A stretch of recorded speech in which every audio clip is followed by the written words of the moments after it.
First, there is also an estate tax provision here. I really need to tell you about that. I've told you in the past, but it gets a laugh, and it's psychic relief, maybe.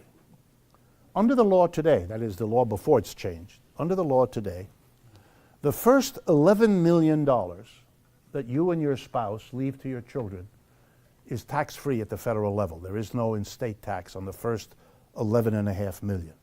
So some of you are clearly smiling. Big relief, you don't have that worry. I assume that those of you that are not smiling are those who have more than 11. But don't worry. The Republicans and Trump want to either raise the amount you can pass without a tax, or, which many of them want, to eliminate the tax whatsoever. Okay?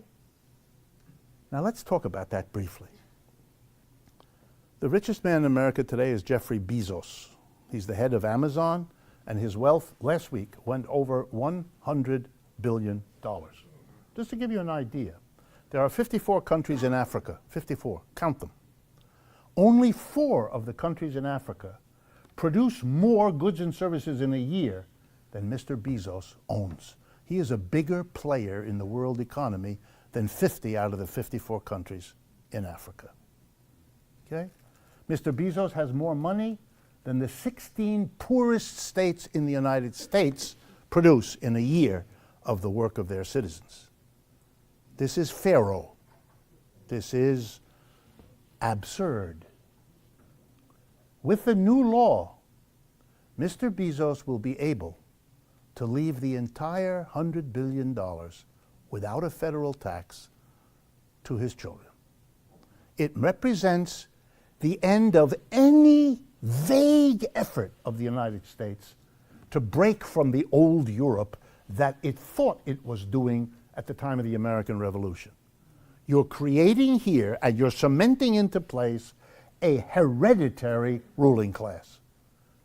The wealth of this country, as it's concentrated in a smaller and smaller group of people, is now becoming hereditary. Their children will have it, and their children's children will have it.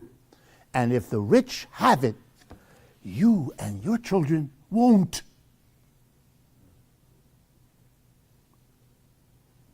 Again, if I had time, the American anthem, but I don't. The amazing thing, and this is scary, but there's no other way to end this. If this goes through, and there's every sign that it will, it'll be some adjustments, but it will within the next few days. The only promise really made to the American people that counts from this is that there are going to be real benefits to you next year, the year after. There'll be more jobs, there'll be higher wages. Most of the economics profession thinks nothing of the sort.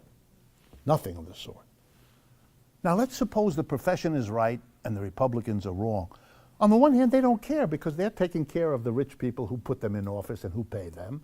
And this is the return reward that those rich people get for their contributions. The Republicans are looking great with all the money. That's their political view.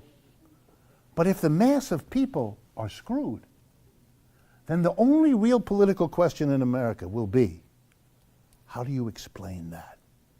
Whose fault is it?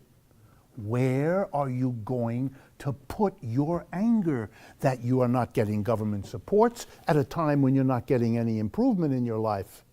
What's happening here? And then there'll be people like us, and I hope you're with me on this, who will explain it the way I've tried to explain it to you tonight, what's going on and why. But that's not the explanation that Mr. Trump can afford to give, and it's not the explanation that Republicans, because it would be self-destroying for them to say anything like this.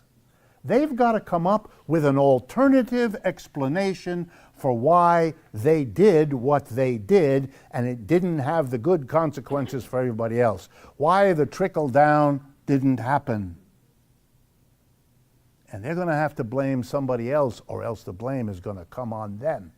And people can get very angry if they've been screwed economically and someone explains to them, well, that's not all, friend. You've been screwed within your head as well, and you believed all that stuff, and you voted for those people, and you're now getting their thank you. which is a boot in the face. They're going to have to come up with another explanation for economic disaster. And they're going to revert, unless they're very unusual, to the way people in that situation have always reverted. They're going to find scapegoats. And you already know who they are. They are the immigrants.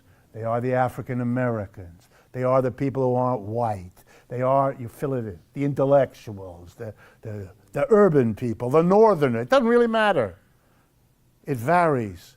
It's that those people have done it to us because they've got to come up with something.